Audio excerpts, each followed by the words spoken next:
Hi, இன்றைக்கி Sunday அப்படிங்கிறதுனால இன்றைக்கி மீன் தான் வாங்கியிருந்தோம். எங்கள் மாமியார் வந்திருந்தாங்க.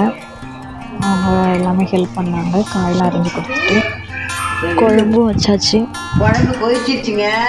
அந்த குழம்பு கொதிச்சது நல்லா சுண்டி வரப்ப இந்த மீனை எடுத்து வாஷ் பண்ணிட்டு அதில் போட்டு கொதிக்க விடணும். அவ்வளோதான். இருக்குவா நல்லா கொதிச்சதுக்கப்புறம் ஒரு கொதி வரவும் நல்லா தளன்னு கொதி வந்ததும் நிப்பாட்டி விடணும் அடுப்பை. ஓகே, டேஸ்டா இருக்குங்க. நாட்டு மீன் குழம்பு, இறா மீன் குழம்பு டேஸ்டா இருக்கும்.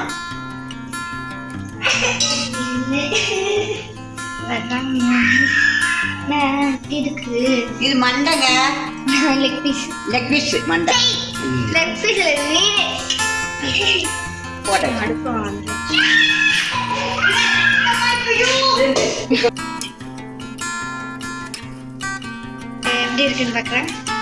அடுத்தது மீன் வறுக்கணும். வெங்காயம், பெருஞ்சீரகம் எல்லாம் போட்டு பெசரி வச்சுருக்கோம். கொஞ்சம் எண்ணெயை விட்டு ஒரு மீனாக பொரிச்சு எடுத்து சாப்பிட்டா டேஸ்ட்டாக இருக்குங்க.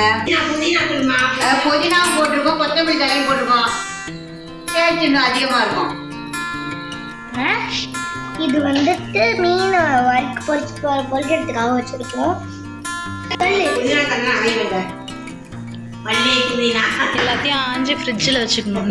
கருவேப்பிலை போட்டாச்சு. மீனையும் போட்டு நல்லா கொதிச்சுட்டு ஆஃப் பண்ணிடலாம். இந்த பக்கத்துல வந்துட்டு சாப்பாட்டுக்காக கொதிச்சிட்டு இருக்கு. இது வந்து உழ வச்சிருக்கோம். அவ்வளோதான் இன்னைக்கு. ஓகே, பாய். இன்னொரு வீடியோவில் சந்திக்கலாம்.